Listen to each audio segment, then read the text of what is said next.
a situação geológica do planeta. Antes do dilúvio, nós não tínhamos nem montanhas tão altas, nem os oceanos eram tão profundos. Montanhas de 2,5 km no máximo de altura a partir do nível do mar. Nós sabemos que antes do dilúvio havia uma grande fauna, uma grande flora na superfície desse planeta. Estamos aí com um processo, como mencionei, as águas do dilúvio estavam saindo lá de baixo, chegando à superfície, inundação em todo o planeta, um problema sério de muitas tempestades. Eu mencionei a respeito de ondas de provavelmente até 120 metros de altura. Algumas pessoas ficaram preocupadas, falaram, mas e a arca?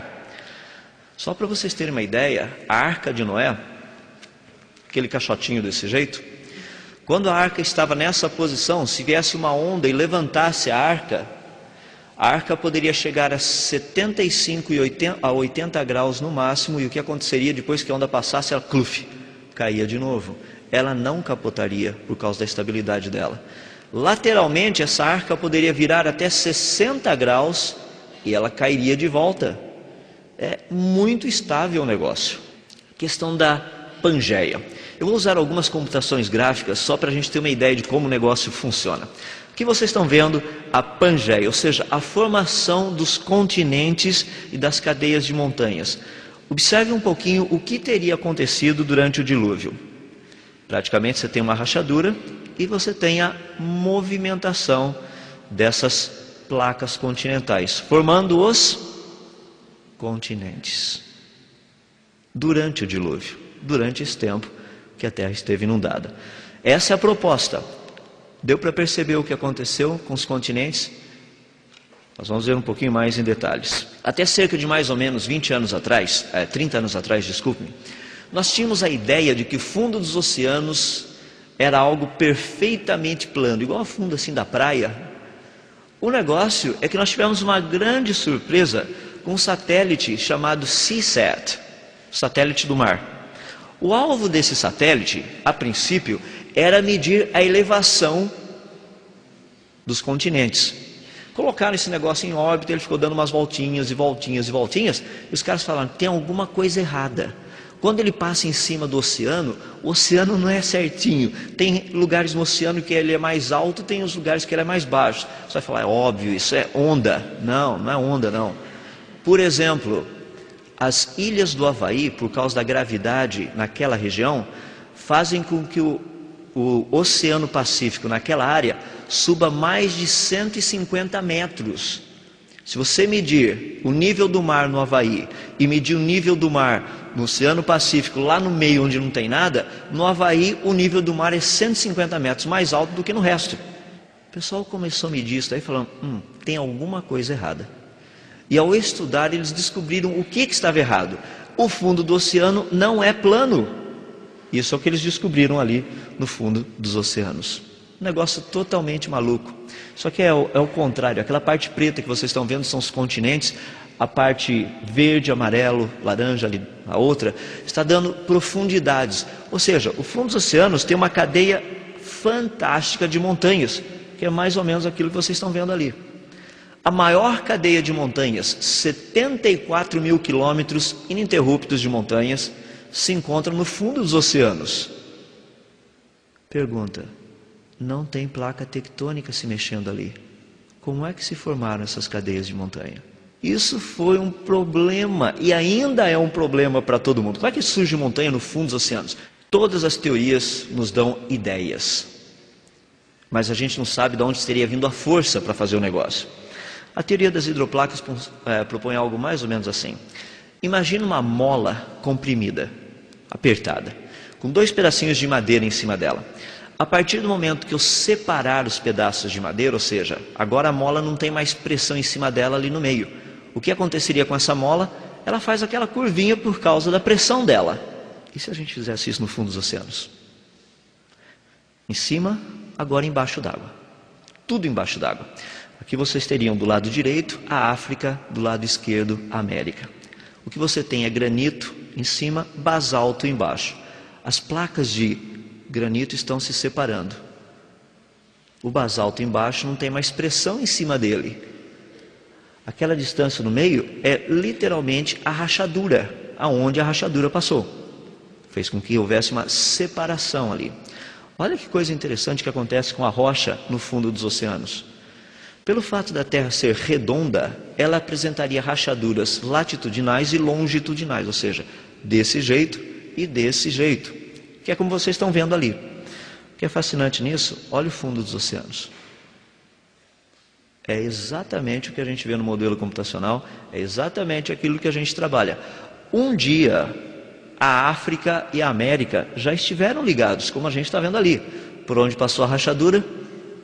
Bem onde você está vendo a crista oceânica hoje. Ali foi o pontinho aonde essa rachadura toda passou. O pessoal fala, tá bom, mas uma rachadura? E esse negócio da água embaixo, água em cima, como é que teria ficado isso? A gente estuda isso também. Por exemplo, se a água estivesse lá embaixo, ela estivesse saindo, ela iria começar a remover um pedacinho da parte de cima, que é a parte do granito, e da parte de baixo, que é a parte do basalto. Olha que coisa interessante no gráfico que você tem ali à sua esquerda. A hora que essa água terminasse, o que aconteceria? Tchum! O negócio cai por causa da erosão, agora ele afunda.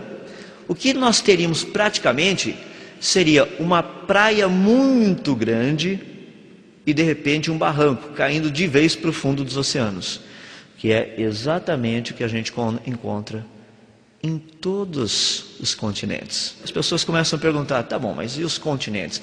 Porque segundo a teoria das placas tectônicas, você tem essas placas se movimentando.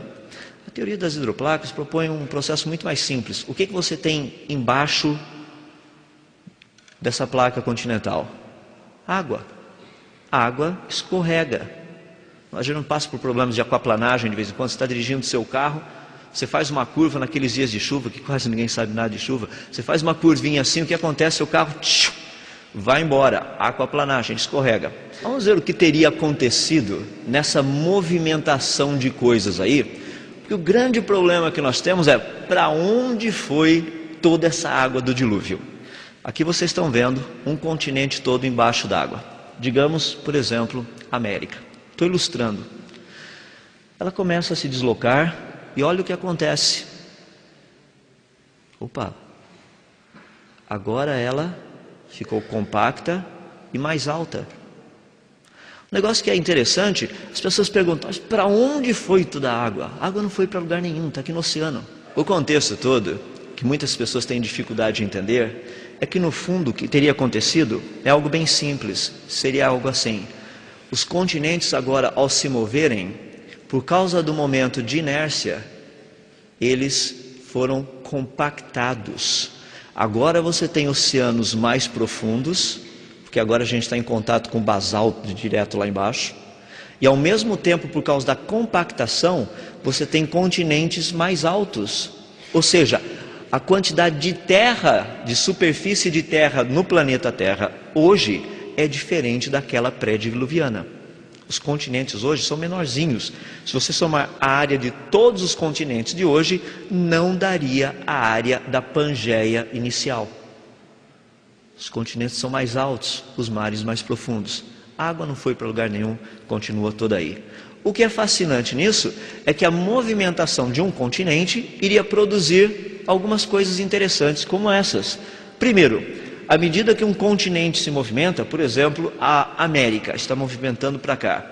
A hora que ela para, literalmente, ela vai encavalar. Por causa do momento de inércia, você teria uma cadeia de montanhas principais, uma região com planaltos e planícies, daí uma parte com cadeia de montanhas secundárias. Olha que interessante a América do Sul. Cadeia de montanhas principais, Cordilheira dos Andes, que a gente acha até conchinha lá em cima, né? No lago Titicacá, tem bastante conchinha lá dentro. Você pega, por exemplo, planaltos e planícies no meio e a Serra do Mar nesse canto aqui, uma cadeia secundária. Se você olhar a América do Norte, a mesma coisa. De um lado você tem as rochosas, do outro lado as Apalaches.